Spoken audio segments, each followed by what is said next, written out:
Hello students, आज मैं लेके आया हूँ ITI सेकेंड ईयर के स्टूडेंट्स के लिए वन लाइनर क्वेश्चन।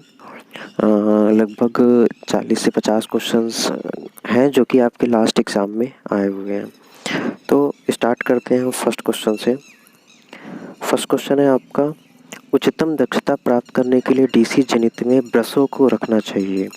कि उच्चतम दक्षता अगर हमको प्राप्त करनी है, कैपेसिटी प्राप्त करनी है, तो DC जनित्र में ब्रशों को किस प्रकार हमको रखनी चाहिए? चुंबकीय उदासीन रखना चाहिए।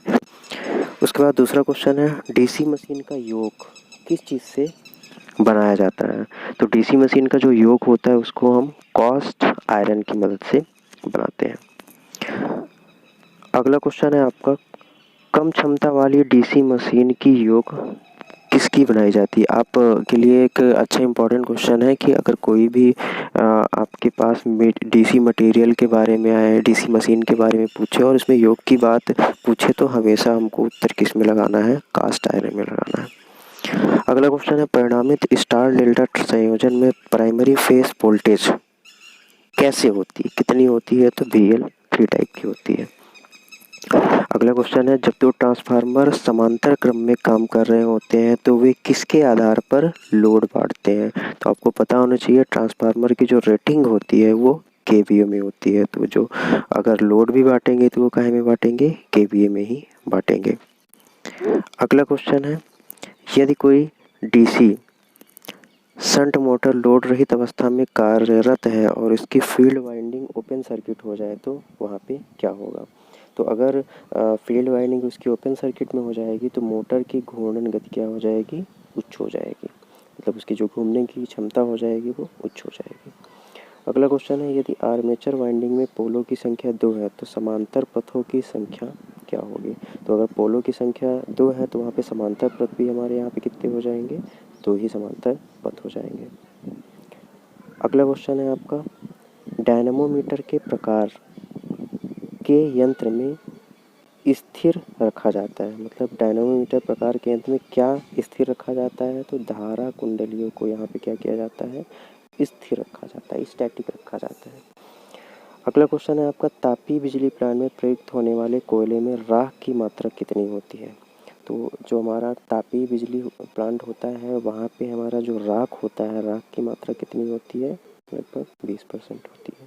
ये बहुत इंपॉर्टेंट क्वेश्चन है, आपके लास्ट ईयर एग्जाम्स में ये सारे क्वेश्चंस आए हुए हैं 2013, 2014, 2015 में।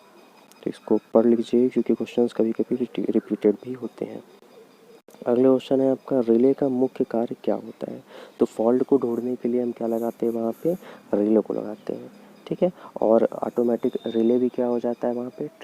NO और NC हो जाता है, नॉर्मली ओपन और नॉर्मली क्लोज्ड की कंडीशन इसमें होती है, NO एंड NC। अगला क्वेश्चन है, कंपाउंडर DC जनरेटर का उपयोग क्या होता है? तो कंपाउंडर DC जनरेटर का उपयोग हम इलेक्ट्रोप्लेटिंग के लिए भी यहाँ पे हम इसका उपयोग करते हैं। फिर अगला क्वेश्चन है, नमी सोखने के बाद सिलिका जेल का रंग कैसा हो जाता है? तो नमी सोखने के बाद जो सिलिका जेल है हमारा नीले कलर का हो जाता है। तो इस क्वेश्चन का आंसर हो जाएगा नीले कलर का। अगला क्वेश्चन है आपका, यदि किसी कार्यरत DC सीरीज मोटर की फील्ड वाइंडिंग अचानक ओपन सर्किट हो जाए तो वहाँ पे क्या होगा? तो आपको पता होना चाहिए कि DC सीरीज मोटर में अगर फील्ड वाइंडिंग क्या हो रही है? ओपन हो रही है। मैक्सिमम किसी भी मोटर में होगी तो वहाँ पे मोटर क्या हो जाएगा? वहाँ पे मोटर हमारा रुक जाएगा, मोटर कार्य करना बंद कर देगा। अगला क्वेश्चन है, खुला परिपथ परीक्षण द्वारा किसका मान ज्ञात किया जाता है? तो बहुत इंपॉर्टेंट क्वेश्चन है। इससे हम खुला परिपथ जो होता है हमारा ओपन सर्किट होता है, उसके माध्यम से हम आयरन लॉस का मान ज्ञात करते हैं। क्वेश्चन नंबर 15 है, थर्मिस्टर का प्रतिरोध तापमान वृद्धि से। कोई थर्मिस्टर है और वहाँ पे हम प्रतिरोध में क्या इफेक्ट होगा? अगर हम तापमान को बढ़ा रहे हैं तो प्रतिरोध उसका हमारा क्या हो जाएगा? घट जाता है। तो इसका आंसर हो जाएगा घट जाता है। अगला क्वेश्चन है, किसी थर्मल प्लांट की दक्षता कितनी होती है?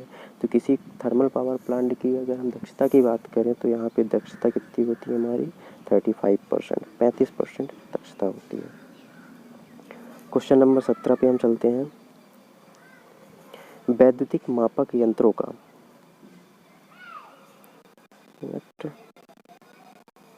वैद्युतिक मापक यंत्रों की कंपनी के निर्माण के लिए सबसे उपयुक्त धातु क्या होती है? तो यहाँ पे अगर हम धातु की बात करें कि वैद्युतिक मापक यंत्र में अगर जो भी हमारे वैद्युतिक मापक यंत्र है आपको पता होना चाहिए, मीटर, वोल्टमीटर, ये सारी चीज़ें क्या होती है, वैद्युतिक मापक यंत्र है। तो यहाँ पे फास्फोर ब्रॉन्ज की सबसे ज़्यादा हमारी ज़रूरत होती है। अगला क्वेश्चन है, डीसी जनरेटर की रेटिंग की जाती है। तो डीसी जनरेटर की जो भी रेटिंग की जाती है वो हमारी किलो वाट में की जाती है। अगले क्वेश्चन की ओर हम बढ़ते हैं। क्वेश्चन नंबर 19, पीक भार संयंत्र कार्यरत होते हैं। पीक भार जो भी संयंत्र होते हैं वो कहाँ पे कार्यरत होते हैं? निम्न लोड गुणक पे हमारे पीक भार संयंत्र कार्यरत होते हैं।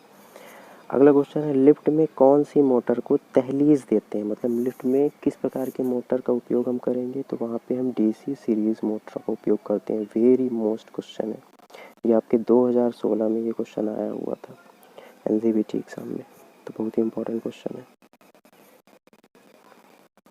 अगला क्वेश्चन है आपका, ट्रांसफार्मर की दक्षता कितनी होती है? तो ट्रांसफार्मर की बात करें, अगर कोई सा भी आदर्श ट्रांसफार्मर है, वैसे भी हमको हमेशा आदर्श ट्रांसफार्मर ही लगाना चाहिए, तो उसकी दक्षता 95 से 98% तक होती है। अगला क्वेश्चन है, किसी जनित्र में लैंप वाइंडिंग स्थापित करने का कारण क्या होता है? अगर कोई जनित्र है, जनरेटर है, उसमें हम लैंप वाइंडिंग स्थापित कर रहे हैं तो उसका क्या मकसद हो सकता है? तो वहाँ पे अधिक करंट व कम वोल्टेज प्राप्त करने के लिए हम लैंप वाइंडिंग का उपयोग करते हैं। अगला क्वेश्चन जो है क्वेश्चन नंबर 23, ये very very very important question है। अक्ष के परितः मोड़ने या मरोड़ने वाला बल आघूर्ण को क्या कहा जाता है? तो इसको हम टॉर्क बोलते हैं। ये हमारा क्या कहलाता है? टॉर्क कहलाता है। तो वेरी इंपॉर्टेंट क्वेश्चन है ये आपका क्वेश्चन नंबर 23। इसके बाद आपका अगला क्वेश्चन है, हीटर में फ्यूज बार बार उड़ रहा है तो इसका कारण क्या हो सकता है? कि अगर आपका हीटर है उसमें बार बार फ्यूज उड़ रहा है तो उसका रीज़न क्या हो सकता है कि हीलिंग एलिमेंट का सतह से टच होना। ठीक है ना, जो हीलिंग एलिमेंट होता है आपका, जो नाइक्रोम का बना होता है, वो अगर सतह से टच होगा तो क्या हो जाएगा, आपका बार बार फ्यूज़ लग जाएगा। जैसे आप देखेंगे, आप हीटर हो गया, आप जो ठंडियों में लगाते हैं, ठीक है ना, वो भी हीटर हो गया, तो क्या होगा, आप जब उसको ऑन करोगे तो वो फ्यूज़ हो जाएगा। तो उसका रीज़न क्या होता है? Heating element. क्वेश्चन नंबर 25 है, कॉमन बेस ट्रांजिस्टर विन्यास का करंट गेन क्या होता है? तो ये 0.95 होता है।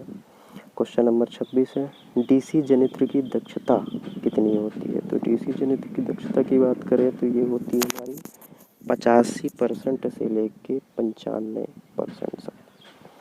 क्वेश्चन नंबर 27 है, एक ईंधन सेल किस प्रकार की ऊर्जा को विद्युत ऊर्जा में परिवर्तित करता है? तो ईंधन सेल जो होता है रासायनिक ऊर्जा को वैद्युतिक ऊर्जा में कन्वर्ट करता है। इसके बाद चलते हैं क्वेश्चन नंबर 28 पे, डीसी मोटर का बैक ईएमएफ ज्ञात करने का सूत्र क्या होता है? बैक ईएमएफ बहुत ही इंपॉर्टेंट टॉपिक है। अगर आपने क्लास में पढ़ा होगा तो आपके टीचर ने भी बैक ईएमएफ के बारे में आपको अच्छे से गहराई से बताया होगा, क्योंकि बहुत इंपॉर्टेंट है। तो इसका जो सूत्र होता है EB = V - IA/RA होता है। इसके बाद हम चलेंगे क्वेश्चन नंबर 29 में, कौन सा नियम डीसी मोटर में कंडक्टर की गति की दिशा की पहचान करने के लिए लागू किया जाता है?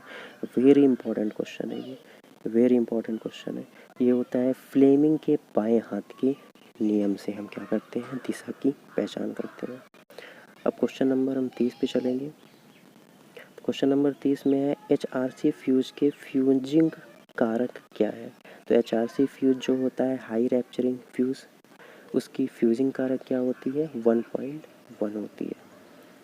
HRC फ्यूज का आपको फुल फॉर्म भी पूछा जा सकता है, ठीक है, high rapturing capacity. Question number 31 है, सुरक्षा युक्त किसी उपकरण को किसके विरुद्ध सुरक्षा प्रदान करती है? तो ये अधिपार हो जाएगा, लघुपथ हो जाएगा और विद्युत झटका हो जाएगा। तो वहाँ पे हमारी जो सुरक्षा युक्त है उपकरण को क्या करती है? सेफ्टी प्रदान करती है। ये माइंड का क्वेश्चन है, विचार का क्वेश्चन है। इसके बाद हम चलेंगे क्वेश्चन नंबर 32 पे, जिसपे स्टूडेंट्स अधिकतर क्या हो जाते हैं? कंफ्यूज हो जाते हैं कि क्वेश्चन क्या पूछा गया है। यहाँ पे आवृत्ति की बात की गई है कि भारत में ऑपरेटिंग आवृत्ति क्या होती है? आवृत्ति को हम फ्रीक्वेंसी भी बोलते हैं, कभी कभी आपसे फ्रीक्वेंसी भी पूछा जा सकता है। तो वहाँ पे हमको कंफ्यूज नहीं होता है, ये 50 हर्ट्ज होती है। विद्युत हीटर की कनेक्टिंग लीड में किस पदार्थ का इंस्टेलेटिंग सामग्री प्रयोग होती है? तो अगर हम बात करें विद्युत हीटर की कनेक्टिंग लीड में, पोर्सलिन जो होता है हमारा, पोर्सलिन का हम उपयोग वहाँ पे करते हैं। इसके बाद हमारा क्वेश्चन नंबर 34, एक बीओटी इकाई होती है, ठीक है ना। आपको पता होना चाहिए कि यहाँ पे बीओटी इकाई किसके बराबर होती है, 746 वाट। आप कमेंट करके बताइए नीचे कि 746 वाट का मतलब क्या होता है, ठीक है ना। आपने पढ़ा होगा, ये बहुत ही इम्पोर्टेंट क्वेश्चन है कि 746 वाट का मतलब क्या होता है। क्वेश्चन नंबर 35 है, ट्रांसफार्मर में तेल प्रयोग करने का उद्देश्य क्या होता है? तो ट्रांसफार्मर में अगर हम ऑयल डाल रहे हैं तो इंसुलेशन और कूलिंग के लिए, शीतलन के लिए हम वहाँ पे ट्रांसफार्मर ऑयल का यूज़ करते हैं। और इस ऑयल की अगर हम बात करें कि इस ऑयल का नाम क्या होता है, तो इसका नाम क्या होता है, मिनरल ऑयल होता है। मिनरल ऑयल होता है, इसमें नमी नहीं होती है। क्वेश्चन नंबर 36 में चलेंगे। क्वेश्चन नंबर 36 में आपका दिया हुआ है, एक डीसी मोटर का लोड और फ्लक्स अचल और प्रायोगिक वोल्टेज को 5% बढ़ाते हैं तो आर्मेचर के बीच में मोटर की गति कितनी होगी? तो अगर आप डीसी मोटर में लोड और फ्लक्स में 5% वोल्टेज बढ़ाएंगे तो अगर हम बात करेंगे आर्मेचर की, वो आर्मेचर के बीच में मोटर की गति भी कितनी हो जाएगी, 5% बढ़ जाएगी। क्वेश्चन नंबर 37 है, कंट्रोल सर्किट में उपयोग होने वाले कंट्रोल ट्रांसफार्मर का रेगुलेशन किससे अधिक नहीं होना चाहिए? बहुत ही इंपॉर्टेंट क्वेश्चन ये भी है। तो कंट्रोल सर्किट में अगर हम बात करें उपयोग होने वाले कंट्रोल ट्रांसफार्मर का रेगुलेशन 5% से अधिक नहीं होना चाहिए, ठीक है। अब चलते हैं हम क्वेश्चन नंबर 38 पे। क्वेश्चन नंबर 38 है, सर्किट ब्रेकर में अधिकतम ऊर्जा जिसे फॉल्ट होने पर सर्किट ब्रेकर आसानी से बाधित कर सकता है उसको हम क्या बोलते हैं? उसको हम रैप्चरिंग क्षमता कहते हैं। क्योंकि हाई रैप्चरिंग कैपेसिटी का मतलब होता है उसकी अधिकतम क्षमता कितनी है। अगर उससे ज़्यादा आपका वोल्टेज आ रहा है किसी सर्किट ब्रेकर में तो क्या हो जाएगा, सर्किट ट्रिप हो जाएगी। अगला क्वेश्चन है, डीसी जनरेटर का कार्य सिद्धांत क्या है? ये फैराडे का विद्युत चुंबकीय नियम के सिद्धांत पे कार्य करता है। बहुत ही इंपॉर्टेंट क्वेश्चन है, ये फर्स्ट ईयर के लिए भी इंपॉर्टेंट है और सेकंड ईयर के लिए भी इंपॉर्टेंट क्वेश्चन है। चलते हैं क्वेश्चन नंबर 40 पे। 1 किलोवाट घंटा मापी यंत्र को निम्न में से किस वर्ग में रखा जा सकता है? वेरी मोस्ट क्वेश्चन है ये आपका। ये क्वेश्चन आपको बुक में भी नहीं मिल सकता है। ये क्वेश्चन होता है कि आपको पढ़ाया गया है क्लास में और उसका आप क्या निचोड़ आपके माइंड में आया है। तो आप आईटीआई में देखोगे अधिकतर क्वेश्चन 50% क्वेश्चन इजी लेवल के रहते हैं, 30% थोड़ा हार्ड रहेंगे और 20% एकदम नॉलेज बेस पे रहेंगे, ठीक है। नॉलेज बेस का क्वेश्चन है, इसका आंसर होगा इंटीग्रेटिंग टाइप के होते हैं। क्वेश्चन नंबर 41 है, डीसी 3 पॉइंट स्टार्टर के हैंडल को चालू अवस्था में अपने पास चिपकाए रखती है। ये एनवीसी आपको चिपकाए रखती है। अब मेरा आपसे रिक्वेस्ट है कि आप एनवीसी का फुल फॉर्म क्या होता है ये कमेंट बॉक्स पे लिखें कि एनवीसी क्या होता है। इसके बारे में फिर मैं डिस्क्रिप्शन भी आपको दूंगा। क्वेश्चन नंबर 42 पे हम चलते हैं कि बर्कहासन के अनुसार फेज शिफ्ट का मान कितना होता है? तो बर्कहासन नाम के वैज्ञानिक थे, उन्होंने बताया कि फेज शिफ्ट का मान कितना होता है, 0 होता है। मोस्ट क्वेश्चन है ये, हो सकता है कि ये क्वेश्चन आपके आईटीआई में सेकेंड ईयर के एग्ज़ाम में आ भी सकते हैं। क्वेश्चन नंबर 43 पे हम चलते हैं। क्वेश्चन नंबर 43 बहुत ही इजी क्वेश्चन है लेकिन हमेशा कंफ्यूज होने वाला क्वेश्चन है। क्वेश्चन है, प्राथमिक और माध्यमिक वोल्टेज एक ही वाइंडिंग से प्राप्त हो रहे हैं तो उस ट्रांसफार्मर को हम क्या बोलते हैं? तो जो एक ही वाइंडिंग वाला ट्रांसफार्मर होता है उसको हम क्या बोलते हैं? ऑटो ट्रांसफार्मर बोलते हैं। आपका इसमें ये भी आ सकता है कि निम्नलिखित में से ऑटो ट्रांसफार्मर का उदाहरण क्या है? तो आपको पता होना चाहिए कि ऑटो ट्रांसफार्मर वह ट्रांसफार्मर है जिसको हम स्टेप अप भी कर सकते हैं और स्टेप डाउन भी कर सकते हैं और इसमें सिर्फ एक ही वाइंडिंग होती है। जैसे घरों पे हमारे क्या होता है, स्टेबलाइजर लगा होता है। तो ठीक है, बहुत बढ़िया लगा होगा आपको क्वेश्चंस पढ़ के। ये बहुत ही सारे क्वेश्चंस बहुत ही इम्पोर्टेंट हैं, ठीक है। और आप इस क्वेश्चन को सारों को क्वेश्चन को पढ़िए और ज़्यादा से ज़्यादा आप लाइक कीजिए, सब्सक्राइब कीजिए और कमेंट करना ना भूलिए और स्टूडेंट्स को शेयर भी कीजिए। Thank you.